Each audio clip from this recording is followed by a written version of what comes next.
nós vamos fazer nesta manhã a mais importante viagem que um ser humano deve empreender nesta belíssima e curtíssima trajetória existencial. Uma viagem para dentro de nós mesmos. E o tema da minha conferência é felicidade roubada. Poderiam repetir? O som? Som?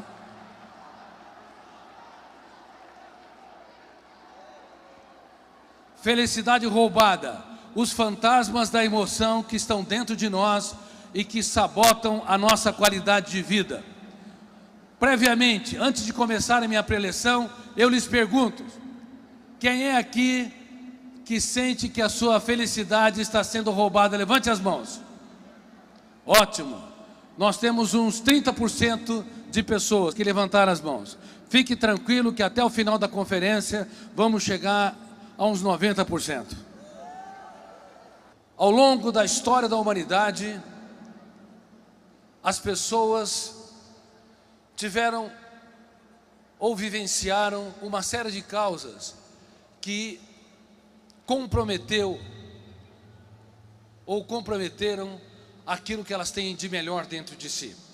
Por exemplo, Freud, que foi uma das mentes mais brilhantes do século passado,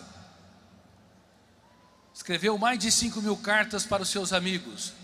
Era uma pessoa extremamente sociável, mas um dia, numa das cartas, ele disse que trabalhava por pura necessidade. A vida tinha perdido o sabor, o encanto para ele. Um dos seus netos teve tuberculose miliar e faleceu. E ele estava com câncer. E a sua dor física e emocional furtou a sua felicidade por um tempo considerável. Não há gigantes nessa vida. A existência é um grande contrato cujas principais cláusulas não estão escritas. Cedo ou tarde você vai ter que deparar com as suas lágrimas. Cedo ou tarde você vai ter que enfrentar a mais dramática fragilidade. Cedo ou tarde não vai ter ninguém que te apoie. Você vai estar sozinho dentro de si e vai ter que procurar lá no âmago do seu ser a força mais relevante para que você não viva essa tese. Repita comigo: se a sociedade me abandona, a solidão é suportável, mas se eu mesmo me abandono, a solidão é intolerável. O mundo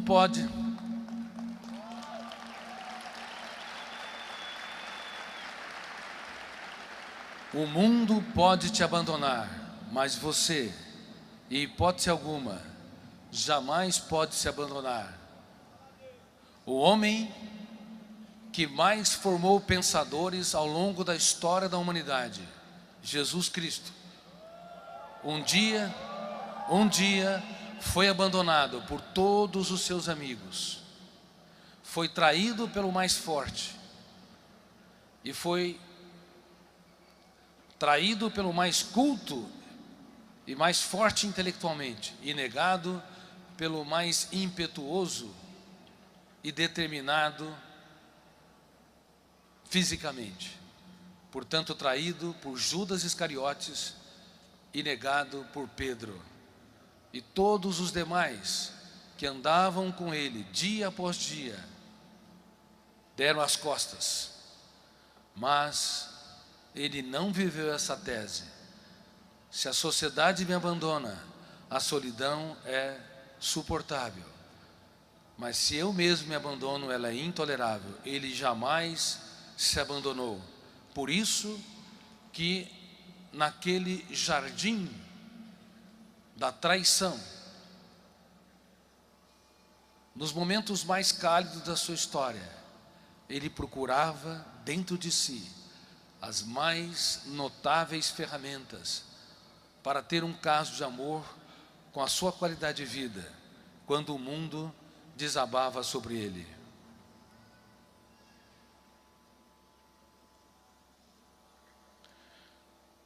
Reitero, a vida é um grande contrato de risco. As principais cláusulas não estão escritas. Cedo ou tarde, nós tropeçamos, passamos pelos vales dos vexames, pelas perdas, pelas frustrações, mas uma pessoa madura escreve os capítulos mais importantes da sua história nos momentos mais difíceis da sua vida.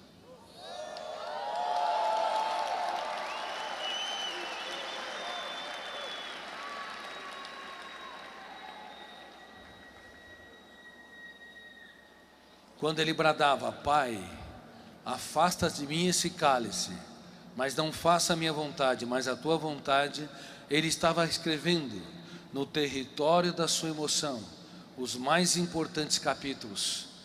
Ele estava gritando: a humanidade me abandonou, mas eu tenho um caso de amor com ela, jamais a abandonarei. Quando teus amigos te decepcionarem, te frustrarem, traírem, derem as costas, você deve gritar dentro de si: apesar de ser ferido, machucado, apesar de ser abandonado, eu apostarei tudo o que tem naqueles que pouco têm. Isso distingue uma pessoa frágil.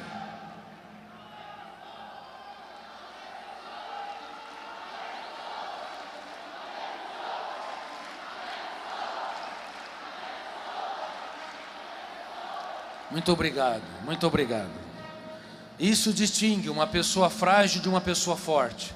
Os frágeis apostam naqueles que lhes dão retorno apenas. Os fortes apostam, como eu disse, tudo o que tem naqueles que os abandonam.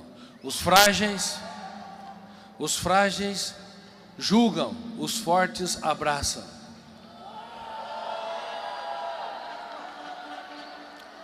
Os frágeis querem ter uma vida como um céu de brigadeiro, sem percalços e sem acidentes.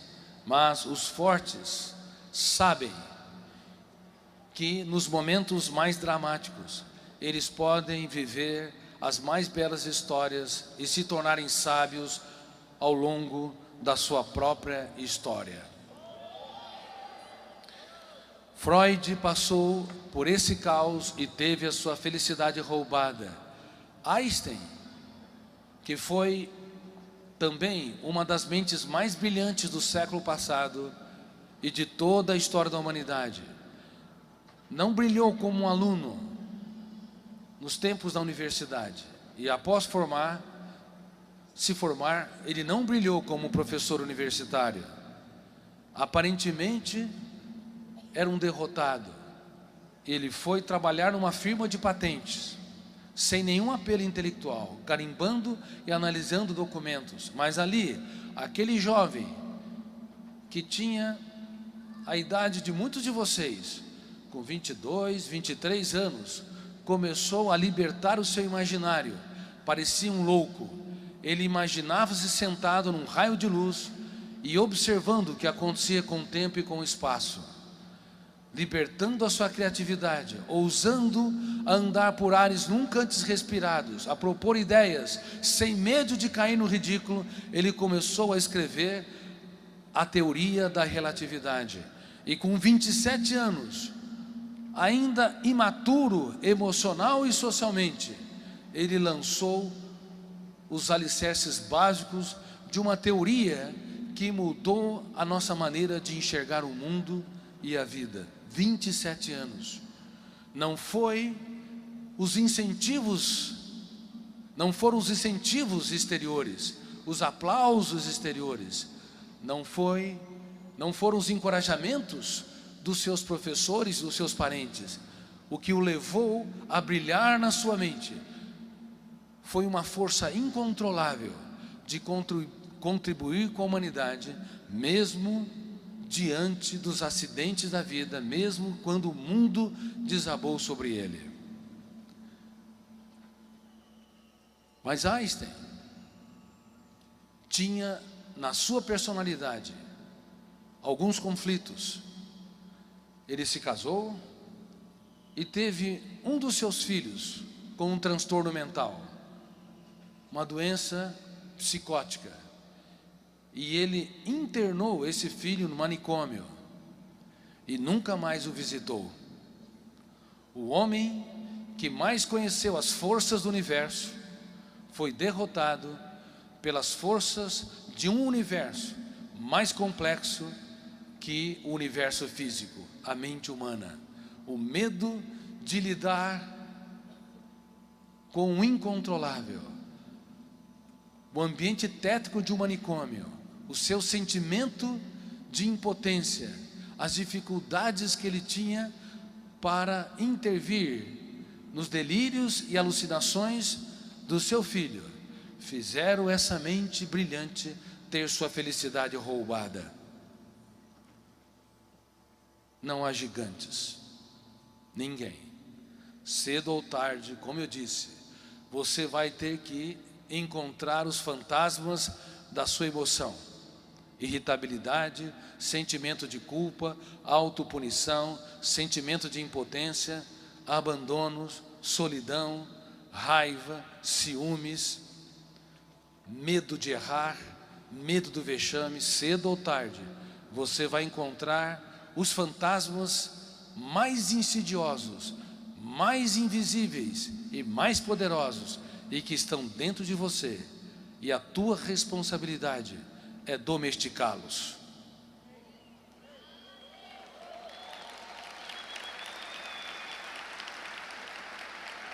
A tua responsabilidade é dar um choque de lucidez, criticá-lo, confrontá-lo, discordá-lo, impugná-los, como um advogado de defesa o faz no fórum. Mas infelizmente no mundo todo nós não temos treinamento para que o nosso eu, que representa a nossa capacidade de escolha para ser autor da nossa história, gestor da nossa mente. Infelizmente a educação mundial, ela está doente, formando pessoas doentes para um sistema doente. A educação mundial nos ensina desde a mais tenra infância, da pré-escola à pós-graduação, incluindo o mestrado e o doutorado, milhões de informações sobre o mundo de fora, do pequeno átomo ao imenso espaço, mas não nos ensina informações, técnicas, ferramentas para conhecermos o mais complexo de todos os mundos, de todos os planetas. Que planeta é esse? A mente humana. E por isso que frequentemente nós saímos como meninos, como diplomas nas mãos, despreparados para lidar com os vampiros emocionais que sugam o que nós temos de melhor.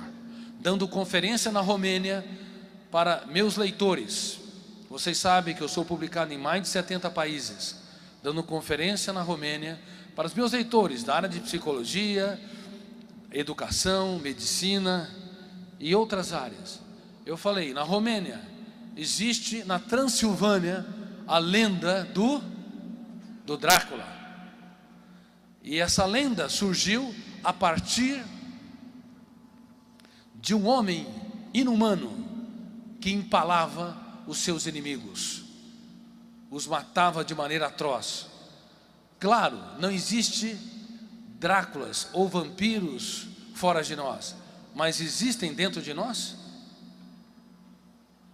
Tenha certeza, de maneira metafórica, eu quero dizer que há muitos vampiros que estão dentro de nós, sugando o que nós temos de melhor. Vamos fazer um teste aqui?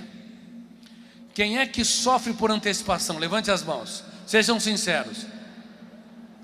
Vocês acabaram de detectar um vampiro emocional.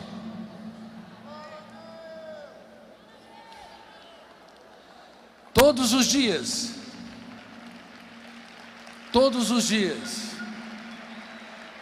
esse fantasma ou vampiro emocional que os leva a fazer o velório antes do tempo. Sofrer por aquilo que não aconteceu vai esgotando o seu cérebro, minando a sua criatividade, asfixiando a sua tranquilidade, seu encanto pela vida, sua capacidade de impactar as pessoas do seu trabalho, de fazer as coisas de um modo novo. E não apenas isso, não apenas o sofrimento por antecipação, o medo do que os outros pensam e falam de nós. Quem é que tem esse medo? Sejam sinceros, levante as mãos. Ou é preocupado excessivamente com o que os outros pensam e falam de si? Levante bem as mãos. Bom, vocês estão entendendo que eu perguntei quem tem sua felicidade roubada, uns 30% levantou as mãos, ou levantaram as mãos, agora nós já estamos em 60%. A preocupação excessiva com o que os outros pensam e falam de nós retiram o oxigênio da nossa ousadia.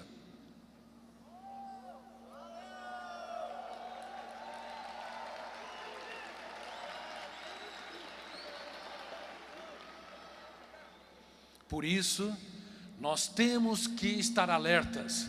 O nosso eu tem de usar ferramentas para se preocupar sim com os outros, ter um comportamento ético, inteligente, afetivo, generoso, mas jamais vender a nossa paz, a nossa tranquilidade e a nossa saúde emocional em função do que os outros pensam e falam de nós.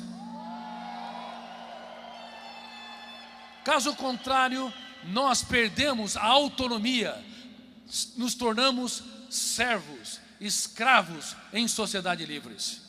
E eu falei exatamente isso para grandes líderes, seja no Supremo Tribunal Federal, para o Ministério Público Federal, tenho falado para a Polícia Federal, tenho falado para magistrados de várias partes do país, na Câmara Federal, que nunca nas sociedades democráticas, onde temos liberdade de ir e vir, e de expressar as nossas ideias, houve tantos escravos no único lugar que é inadmissível ser um prisioneiro dentro de nós mesmos.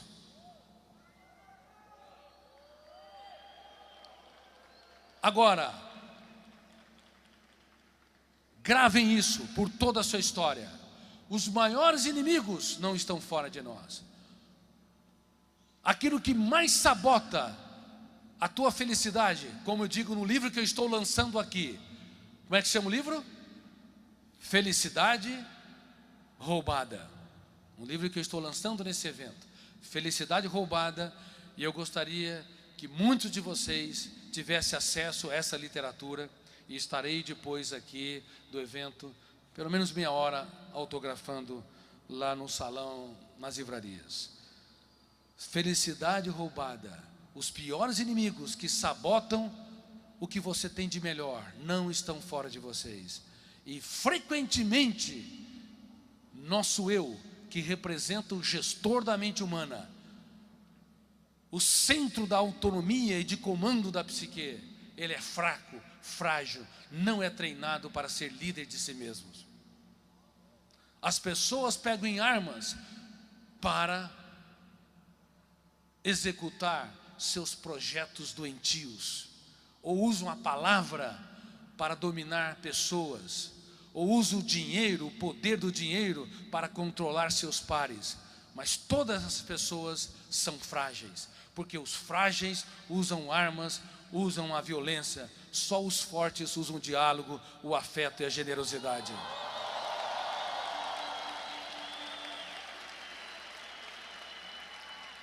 Mas em que universidade, em que escola de ensino médio ou fundamental se ensinam que o eu pode e deve gerir a mente humana, que o eu pode e deve dar um choque de lucidez em cada pensamento perturbador, que o eu pode e deve discordar de cada emoção fóbica, angustiante, tensa, confrontar com cada sentimento de autopunição? Aonde, em que recanto das sociedades modernas as pessoas são treinadas com cursos, treinadas intelectualmente para deixar de ser vítimas, para ser protagonistas da sua própria história? Infelizmente, como eu disse, apesar de o sistema educacional no mundo todo, inclusive nos países nórdicos, na Suíça, Suécia, Dinamarca e assim por diante, na Ásia, como China, Singapura, Japão e tantos outros países, também na Europa Oriental e Ocidental e nas Américas, bem como África e Oceania. A educação mundial nos prepara para intervir no mundo de fora, mas não nos prepara para intervir no mundo de dentro. Nos prepara para ser gigantes no teatro físico, mas não para ser gigantes no teatro psíquico.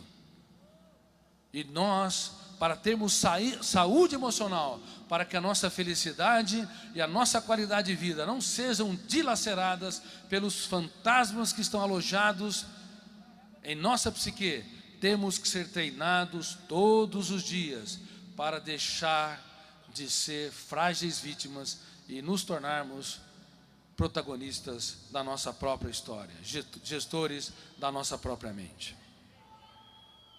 No último jantar, o homem que mais impactou o psiquismo humano, treinando o eu das pessoas a serem líderes de si mesmo, estava lá, diante da plateia dos seus alunos, que só lhe davam dores de cabeça. Todos eles tinham um perfil doentio. Judas Iscariotes o traiu, mas socialmente era o melhor deles, o mais culto, o que mais era preocupado com as mazelas sociais, o que menos importunava ou perturbava o seu mestre. Pedro era hiperativo, tenso e ansioso. João, que todo mundo diz que era o melhor dos discípulos, na verdade era um dos piores. Ele flutuava a sua emoção entre o céu e o inferno. No momento era afetivo como um jovem, no outro, se alguém o contrariava, ele queria simplesmente eliminá-lo da existência. E além disso, tinha uma ambição do tamanho do mundo. Ele usou a sua mãe para fazer uma proposta para o seu mestre. Quando ele vier no seu reino, quando assumir o seu reinado, um queria sentar do lado direito, o outro do lado esquerdo, João e Tiago. Um queria ser o ministro da economia e o outro o ministro da justiça. O resto, os cargos inferiores para os demais, da turbe. Esse era um jovem, como qualquer um dos jovens da atualidade, extremamente ambicioso, quer os melhores cargos, sem trabalhar.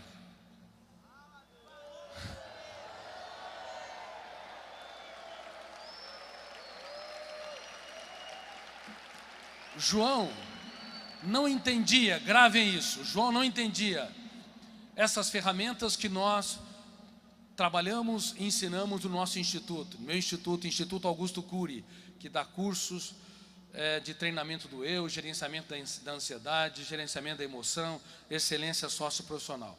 Mas gravem isso, sonhos sem disciplina, repitam, produzem pessoas frustradas. E disciplina sem sonhos produz pessoas autômatas. Eu vou repetir, eu quero que vocês recitem mais forte. Sonhos sem disciplina produzem pessoas frustradas que nunca executam seus projetos. E disciplina sem sonhos produz pessoas autômatas que só obedecem ordens. Divorciem esses dois fenômenos, sonhos e disciplinas, que vocês serão derrotados. Casem-nos, unam-os, que vocês terão sucesso aonde vocês forem, por onde andarem. Mas o jovem João queria o sucesso sem labuta, queria os aplausos sem passar pelos desertos, queria a glória, sem entender que ninguém é digno do pódio, se não utilizar os seus fracassos para conquistá-lo. Ninguém é digno da sabedoria, se não utilizar as suas lágrimas para irrigá-la.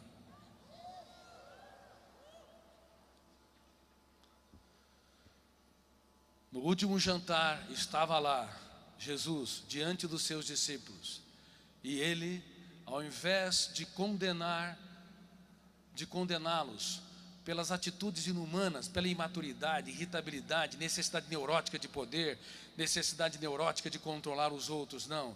Ele nunca deixou de ensinar, ele nunca desistiu de ninguém. Ele sempre, como eu disse, apostou tudo o que tinha naqueles que pouco tinha. Ele era nobre, ele era extremamente bem resolvido, ele era maduro. Por isso, eu que fui um dos maiores ateus que pisou nessa terra, quando analisei os seus comportamentos à luz da ciência, eu me curvei aos pés da sua inteligência.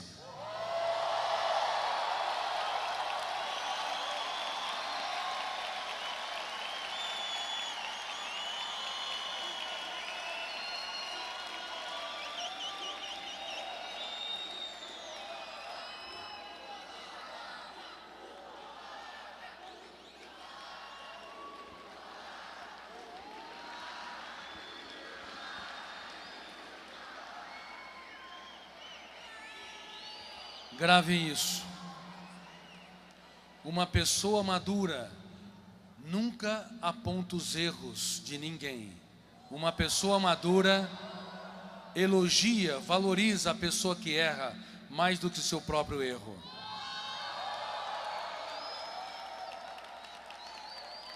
Judas Iscariotes iria traí-lo. Quem já foi traído aqui de alguma forma? Levante as mãos. A grande maioria. E a traição se torna uma janela traumática inesquecível, ou janela killer. O volume de tensão dessa janela killer, ou zona traumática, é tão grande que bloqueia milhares de outras janelas. E o eu não tem acesso a milhões de dados para dar respostas inteligentes nas situações estressantes. Há um fenômeno inconsciente chamado RAM. Podemos repetir? Fenômeno RAM. Registro automático da memória. Nos computadores você é um Deus, você registra o que quer quando quer. No córtex cerebral isso é impossível. Você registra sem autorização do eu em milésimos de segundos. Se você detesta alguém, tenha certeza, ele vai dormir com você e perturbar o seu sono. Porque o fenômeno RAM vai registrar e formar uma janela killer, cujo volume de tensão vai bloquear o circuito da memória. Por isso que nos primeiros 30 segundos de tensão, nós cometemos os maiores erros da nossa vida. Palavras que jamais deveríamos dizer para os nossos filhos. Atitudes que professores jamais deveriam ter para com seus alunos. E reações que executivos jamais deveriam expressar para os seus colaboradores são expressas nos primeiros e cálidos 30 segundos de tensão, quando somos presos pelas janelas killer. Por isso, quando alguém te contrariar, te criticar, quando você passar por perdas, frustrações, quando alguém te trair, a melhor resposta é não submeter à ditadura da resposta, é a não reação. A melhor resposta é fazer a oração dos sábios. Podendo repetir? A oração dos sábios.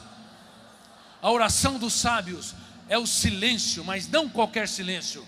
Não é um silêncio tímido, não é um silêncio encarcerante, não é um silêncio subserviente. É um silêncio onde você se cala por fora e grita por dentro. Quem me ofendeu? Por que me ofendeu? Em que circunstância me ofendeu? Devo eu ser escravo do meu ofensor? Eu exijo ser livre, eu exijo ser autor da minha história.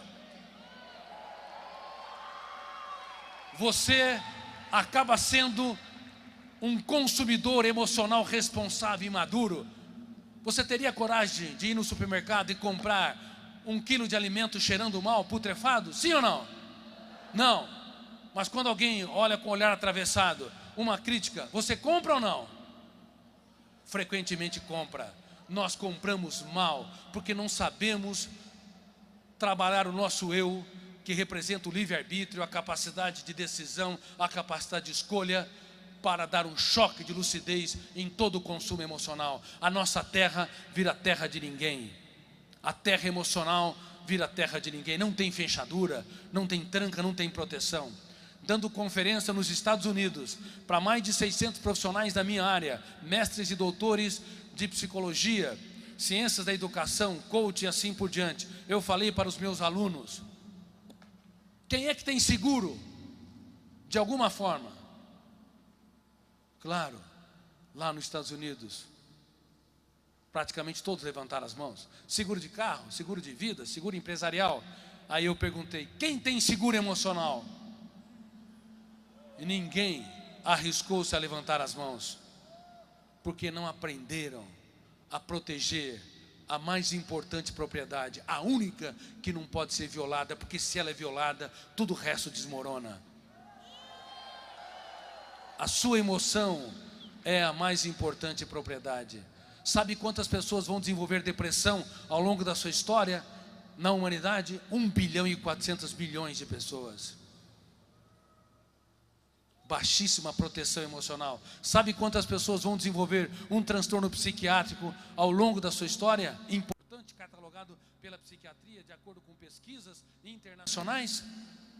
3 bilhões a 3 bilhões e meio. Metade dessa plateia. E a minoria das pessoas vão ter recursos para se tratar com um bom psiquiatra, um bom psicólogo clínico. E a minoria da minoria vai ter uma resolutividade adequada. Por isso que hoje no nosso instituto, no meu instituto, nós estamos advogando que é muito melhor e muito mais generoso você prevenir do que você tratar. É muito mais importante você proteger a emoção e gerenciar pensamentos do que adoecer para depois procurar um profissional. O custo financeiro, o custo emocional é caríssimo. Nós temos que proteger a nossa emoção. Vocês têm que desenvolver seguro emocional. O mestre dos mestres, naquele jantar, desenvolveu o mais notável seguro emocional. Ele não vendeu a sua paz pela frustração, pela traição, pela negação, pelos estímulos mais estressantes que estavam ali, produzido por aqueles alunos naquela cálida refeição, na última refeição. Ele disse: um de vocês me trairá, mas eu não vou apontar a falha de ninguém. Todos queriam saber, mas ele não apontou. Ele simbolicamente deu um pedaço de pão para Judas, indicando que ele elogiou Judas. Ele não tinha medo de ser traído, ele tinha medo de perder um amigo. Nada e ninguém tirava a sua saúde emocional. Nada e ninguém. E ele mostrando uma capacidade de plantar não janelas killer, doentias, mas janelas light, saudáveis, janelas light que financiam a capacidade de se colocar no lugar do outro, a capacidade de pensar antes de reagir, a capacidade de libertar o imaginário, de desenvolver criatividade. Ele pegou uma porção de água e uma toalha e se curvou aos pés daqueles alunos que só lhe davam dores de cabeça.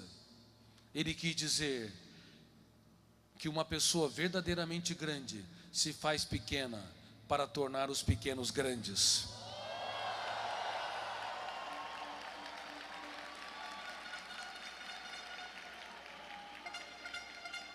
Ele protegeu a sua emoção, gerenciou seus pensamentos e desenvolveu o mais notável seguro emocional. Reitero, nada e ninguém roubava-lhe a paz, como digo nesse novo livro. Ele era gestor pleno da sua mente, mas não tem sido assim. Intelectuais estão sendo furtados no que eles têm de melhor. Padres e bispos católicos, tenho muitos amigos entre eles, estão furtando a sua tranquilidade e a sua saúde porque não tem proteção emocional. Pastores e bispos protestantes muitas vezes são ótimos para os outros, mas são algozes de si mesmos. Esqueceram-se de si, esqueceram de proteger a sua emoção e de cuidar da sua qualidade de vida. jovens como vocês, adultos como vocês, que estão no teatro social, trabalhando todos os dias, executando os seus sonhos, querendo impactar a sociedade, muitas vezes são ótimos para a sociedade, mas são também algozes ou carrascos de si mesmos. Não procuram desenvolver proteção emocional. É por isso que bilhões de pessoas vão adoecer, e dentre elas pessoas notórias, maravilhosas, mas que infelizmente não aprenderam a ter um eu gestor da sua própria mente. Eu quero fazer uma pergunta: quem é que cobra demais dos outros aqui? Levante as mãos. Eu já entendi que você cobra demais mesmo. Só por esse grito você estressa seus pares.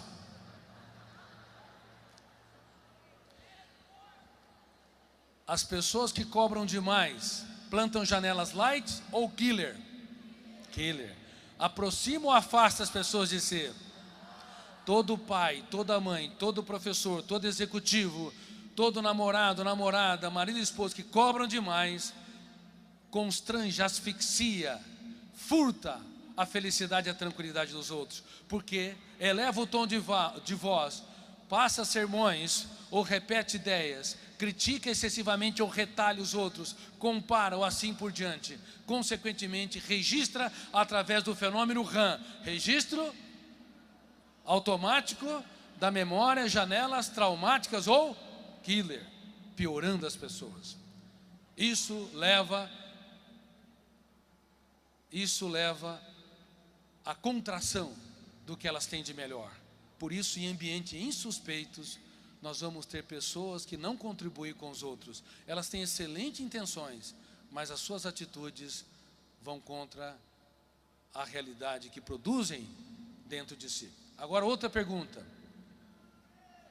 quem é que cobra demais de si? Levante as mãos. Parabéns. Nós já elevamos aqui em 80% as pessoas que estão precisando gerenciar a sua mente e proteger a sua emoção. Quem cobra demais de si costuma ser as melhores pessoas da sociedade. Parabéns, aplaudam-se. Mas,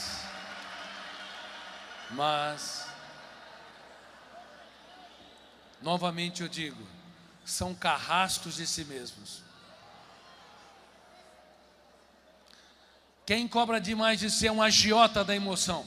O que um agiota faz? Ele nos empresta ou empresta para uma pessoa dinheiro quando ninguém confia mais nela. Mas ele cobra juros caros ou barato? Caro. E o agiota da emoção? Ele se doa, mas cobra cara a fatura. Ele cobra cara a fatura de si. Está sempre se punindo, sempre se pressionando, nunca satisfeito, não relaxa, não dá risada nem da sua estupidez. Você deveria dar risada de vez em quando da sua estupidez, de vez em quando da sua incoerência. Não leva a vida a ferro e fogo. Não furte a sua própria felicidade.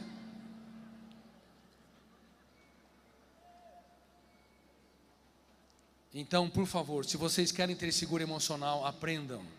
Não cobrar excessivamente dos outros, nem cobrar excessivamente de si.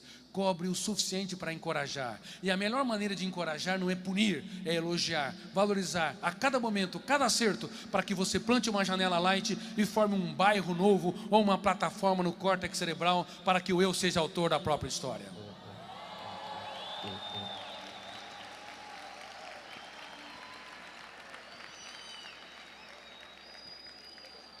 Terceiro ponto para formar uma mente livre e uma emoção saudável e não furtar a nossa felicidade. Entender que por detrás de uma pessoa que fere, há sempre uma pessoa ferida. Ninguém te machuca se primeiramente não for machucada. Dê desconto para os outros. Pode não resolver o problema deles, mas resolve o seu problema. Quarto ponto: doe-se sem medo, sem reservas. mas diminuam ao máximo a expectativa do retorno, porque os íntimos são aqueles que mais podem nos ferir. Eu vou repetir: doe-se sem medo para os seus pais, seus amigos, na sua empresa, doe-se na sua escola, faça uma diferença, encante, diga palavras nunca ditas, expresse atitudes nunca expressas, ou seja, surpreenda as pessoas saudavelmente, mas diminuam a expectativa do retorno, porque os íntimos são aqueles que mais podem nos machucar. Quinto ponto: entendam que a maior vingança contra o inimigo não é odiá-lo, excluí-lo ou rejeitá-lo, mas perdoá-lo. Quando você perdoa, você reedita as janelas da memória, janelas killer. As janelas killer não podem ser apagadas. Nos computadores, você é um Deus, não apenas porque você registra o que quer, quando quer, mas porque você deleta o que bem entende, na hora que deseja.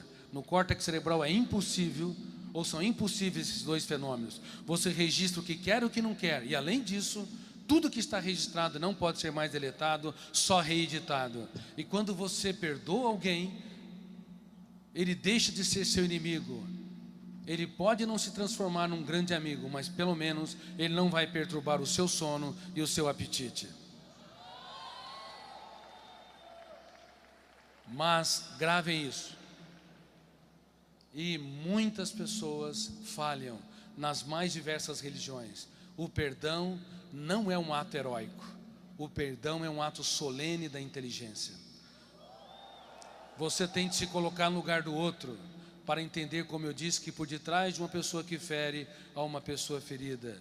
Você tem de entender que uma pessoa infeliz, angustiada, deprimida, ou sob ataques de raiva e ciúmes, ela não é bem resolvida. Se ela te machuca, é porque ao longo da vida ela foi machucada.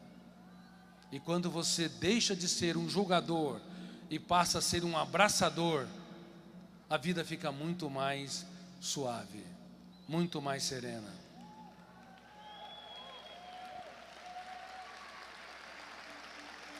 Quem sente que precisa perdoar mais de maneira inteligente, levante as mãos. E quem sente que precisa se perdoar, relaxar mais, levante as mãos. Isso, parabéns, parabéns. Eu gostaria de aplaudir vocês pela sua sinceridade. E se vocês estão dizendo que eu só tenho 10 minutos, então eu tenho que correr. E se vocês que estão acima da média estão com esses problemas, imagina o resto da população. Vocês não imaginam o caos que está a sociedade. Elas estão sem direção, sem estratégia. Seu eu não é minimamente protagonista da sua própria história. Os fantasmas da emoção que estão dentro delas estão furtando a sua felicidade.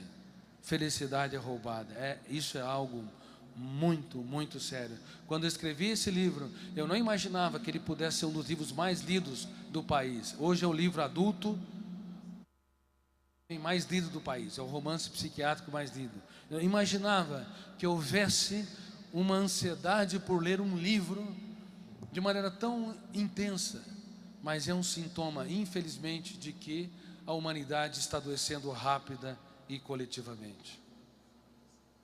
Perdemos a capacidade, ou não encontramos, não treinamos a capacidade de ser autores da nossa própria história, e vocês têm de ser autores da própria história.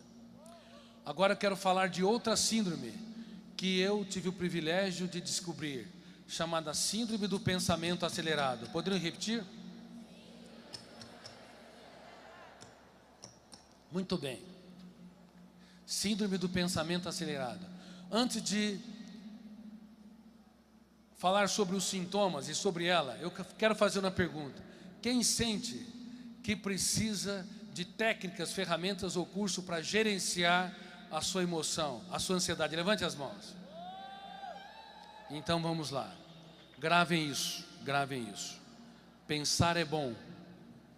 Pensar com consciência crítica é ótimo. Pensar demais é uma bomba contra a saúde emocional. Quem pensa demais, sem gerenciamento, é como uma máquina o dia todo, dia e noite, ligada, sem descanso. Aumenta a temperatura e as peças se fundem. Vamos ver como é que está a sua qualidade de vida em relação à síndrome do pensamento acelerado. Antes disso, gravem, não apenas o eu constrói pensamentos, mas há 3 fenômenos que lê a memória sem autorização do eu e que constrói pensamentos. Um deles chama alto fluxo. Ele lê a memória milhares de vezes para produzir imagens mentais, pensamentos e ideias, para promover entretenimento, prazer, encantamento, inspiração e sonhos. Só que esse fenômeno, que chama-se alto fluxo, repita comigo, ele é tão estimulado hoje pelo excesso de informação, televisão, games, dados, atividades, que ele constrói pensamentos numa velocidade nunca antes vista. Uma criança de 7 anos de idade tem mais informações do que o imperador romano tinha no auge de Roma. Produziu um desastre sem precedente na história, na mente humana, em todo o mundo, gerando a síndrome do pensamento acelerado.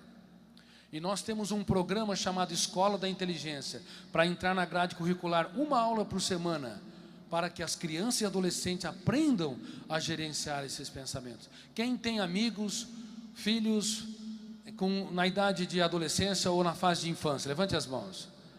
E quem é professor ou professora aqui, levante as mãos. Ótimo. Por favor, está o Bruno aqui, converse com ele sobre o programa Escola da Inteligência. E quem é de cidades fora de São Paulo, levante as mãos. Poxa, quantas pessoas. Nós, com muita humildade, eu renunciei aos direitos autorais do programa Escola da Inteligência para que ele seja acessível às escolas públicas e particulares, aqui e no mundo todo. E nós estamos aqui no West Plaza, no shopping, essa é uma grande notícia, com o Instituto Augusto Cury, para desenvolver cursos em todas essas áreas. E quem quiser conhecer o Instituto, procure o Bruno. E também, você que está em cidade de fora e tem o sonho de contribuir com a humanidade e de abrir um instituto na sua cidade, também procure o Bruno, porque estamos abrindo franquias no Brasil todo e também em muitos países. Então procure o Bruno. Podia se levantar, Bruno, por favor? Procure o Bruno, por favor. É uma grande oportunidade de contribuir com a sociedade. Bom, eu vou fazer uma série de perguntas aqui ligado à síndrome do pensamento acelerado. Levante as mãos com honestidade se vocês têm esses sintomas. Quem acorda cansado? Levante as mãos. Tem gente tão cansada que nem consegue levantar as mãos direito. Dores de cabeça? Levante as mãos. Dores musculares? Queda de cabelo? Irritabilidade? Quem tem dificuldade de conviver com pessoas lentas?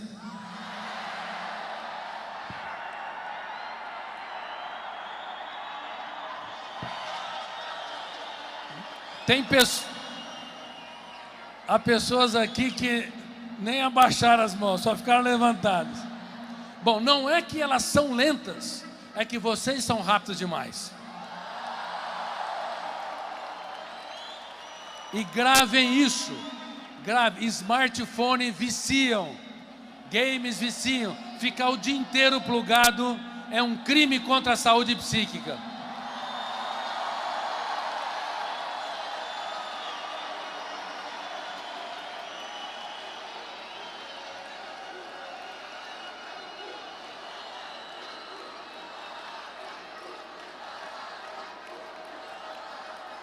Tenho denunciado em mais de 60 países, tenho denunciado em tantos países, que na era digital nós precisamos nos desintoxicar digitalmente, aprender a contemplar o belo, fazer das pequenas coisas um espetáculo aos olhos, abraçar mais, dizer obrigado por você existir.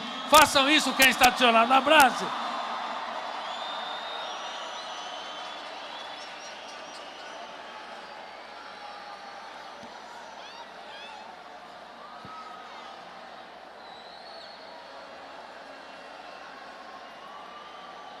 Queridos amigos, queridos amigos, queridos amigos,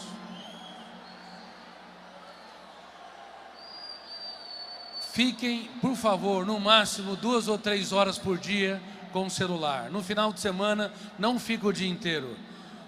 Além disso, o comprimento de onda azul que sai da tela bloqueia a melatonina e também bloqueia o sono, desenvolvendo péssima qualidade de vida. Eu quero perguntar aqui, quem de alguma forma não dorme bem? Levante as mãos. Gravem isso. Você pode brigar com o mundo e vencer, mas se brigar com a sua cama, você vai perder.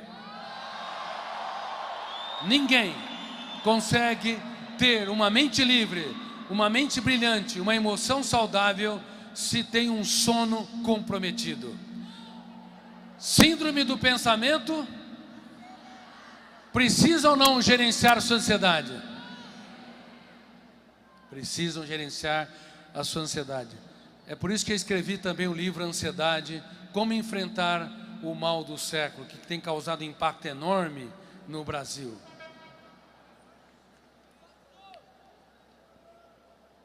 Mas uma pergunta, e se me responderem coletivamente, vou encaminhá-los 1 mês para um hotel fazenda. Pagos pelo meu amigo e querido amigo, o Bispo Rodovalho.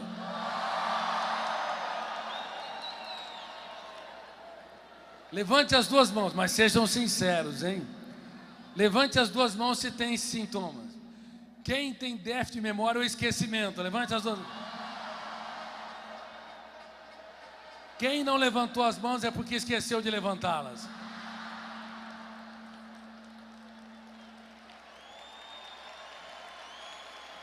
O cérebro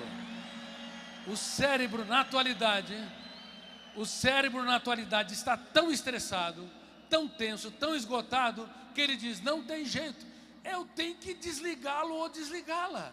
E ele bloqueia a memória, e nós esquecemos onde colocamos a chave do carro. Alguns colocam dentro da geladeira e brigam com todo mundo na casa. Outros esquecem onde estacionar o carro. Aí liga 190, vem o guarda, faz o boletim de ocorrência. De repente, 100 metros à frente, encontra o carro. E para não ficar chato, diz para o guarda, o ladrão teve compaixão de mim. Por favor, para esse esquecimento corriqueiro, não procure seu médico. Eu dou palestra para muitos médicos, porque o seu médico provavelmente também está esquecido. Déficit de memória na atualidade é o grito de alerta do cérebro, clamando para que possamos ter um caso de amor com a nossa qualidade de vida. Diga com você mesmo, eu preciso ter um caso de amor com a minha qualidade de vida. Porque quanto mais saudável eu for, mais criativo eu serei, mais impacto eu causarei no meu trabalho, na minha família, no teatro social. E o tempo está esgotado.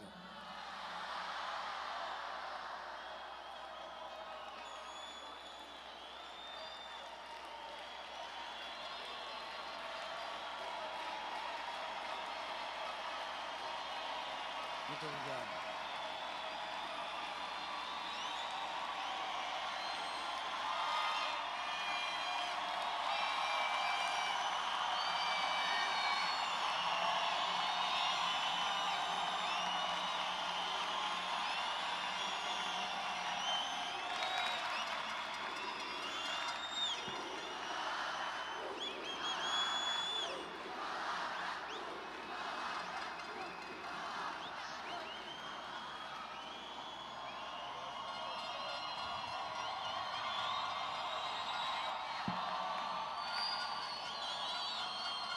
Eu estarei meia hora aqui no box autografando os livros, no máximo meia hora, depois eu tenho compromisso.